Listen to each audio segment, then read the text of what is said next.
বস idea চাইছে যে next কোয়ার্টারে সেল কেমনে ইনক্রিজ করা যায়। তো বসের আন্ডারে কাম করে রাত নামে একটা পোলা। তো রাতের কাছে একটা আইডিয়া আইছে, অনেক চিন্তা ভাবনা করে, অনেক ব্রেন স্টর্মিং করে, অনেক পড়াশোনা করে একটা আইডিয়া সে বাইর করছে। এইটা ইমপ্লিমেন্ট করলে নেক্সট কোয়ার্টারে সেলস হয়তো বা 5 থেকে 7% ইনক্রিজ হবো। সো হয়তো বা এমন হতে পারে যে কোনো এমন কোনো একটা কন্টেন্ট ক্রিয়েটার সে খোঁজ পাইছে যার লগে কোল্যাব করলেই নির্ঘাত সেল, বা এমন কোনো একটা BTL strategy, below the line এমন একটা স্ট্র্যাটেজি সে বাইর করছে যেটা ফলো করলে সেল নির্ঘাত ইনক্রিজ হবো। সে বুঝছে যে প্ল্যানটা জোস, প্ল্যানটা করা।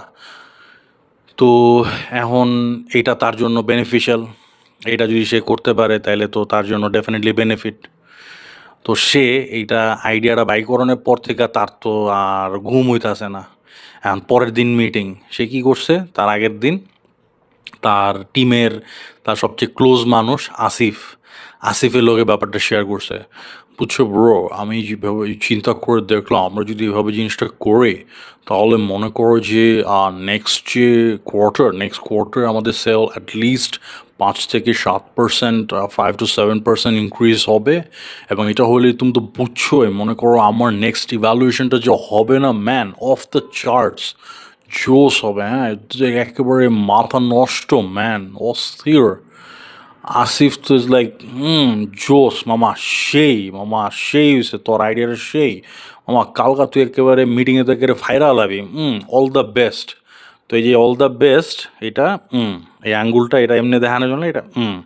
তো পরের দিন মিটিংয়ে কী হলো, মিটিংয়ে কেউ কথা কনের আগেই বসের সামনে আসিফ যায় পুরা স্ট্র্যাটেজিটা গড় করে কয়া দিল, বলে যে স্যার আপনি চিন্তা করে দেখেন, আমরা এইভাবে জিনিসটা চিন্তা করতে পারি, আমরা যদি এইভাবে করি, এর সাথে যদি আমরা কোলাবোরেশন করি এবং আমরা বিটিএলে আমরা বিলো দ্য লাইন যদি এই স্ট্র্যাটেজিটা ফলো করি তাহলে নেক্সট কোয়ার্টারে আমাদের সেলস ডেফিনেটলি 5 থেকে 7% ইনক্রিজ হবে। So it's gonna be very beneficial for the company and everything. Boss তো লাইক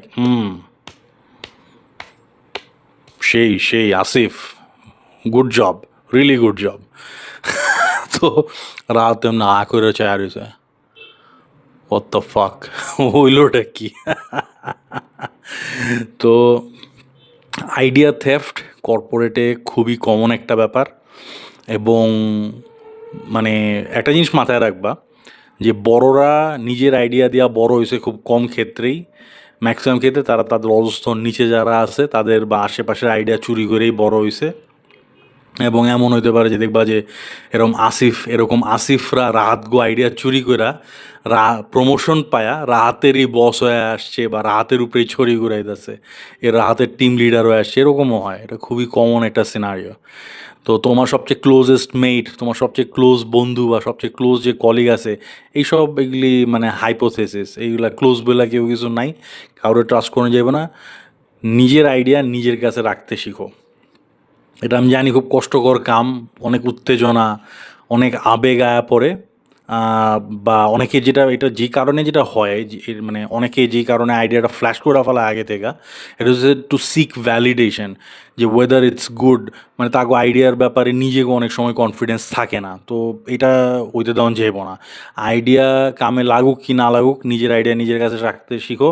খুব বেশি হলো যে আমি যেটা করি, আমার আইডিয়াগুলো আমি আমার যে ছোট্ট লাল খাতা, আমার এই ছোট্ট লাল খাতার মধ্যে আমার কোনো কিছু হঠাৎ যদি মনে পড়ে যে if I get a bright idea, তাহলে আপাতত এই লাল খাতা, এরকম আরও খাতা আছে, লাল খাতা, নীল খাতা, সবুজ খাতা, আপাতত এই লাল খাতার মধ্যে লিপিবদ্ধ করা হইতেছে। So yeah, this is really handy. তো এই এরকম ছোটো লাল খাতার মধ্যে লেখা রাখতে পারো, কামে দিব। So idea theft is real. এটার থেকে নিজের পুটু, নিজের ক্যারিয়ার দুটি বাঁচায় রাখাটা শিখো। আর এই ধরনের এই আসিফ চমুদের থেকে দূরে থাকার চেষ্টা করো। তো আজকের কর্পোরেট জ্ঞানের শোধন এইটাই, নিজের আইডিয়া নিজের কাছে রাখতে শিখো। আচ্ছা, তো এই না, আমি বর্তমানে এই বইটা পড়তেছি, এই বইটার ব্যাপারে আমি আপনাদের মানে এটা আমি এখানে বলবো নাকি না, আমার বইয়ের পেজে, আমার বুক কন্টেন্টের আলাদা পেজ আছে। আচ্ছা, ওইটা তো বলবো কি না, এটা এমন মানে এত ডেঞ্জারাস একটা বই। আচ্ছা থাক, বাদ, এটা না, এটা আমি বইটার অর্ধেক পড়ছি, বাকিটা থাক। আচ্ছা থাক।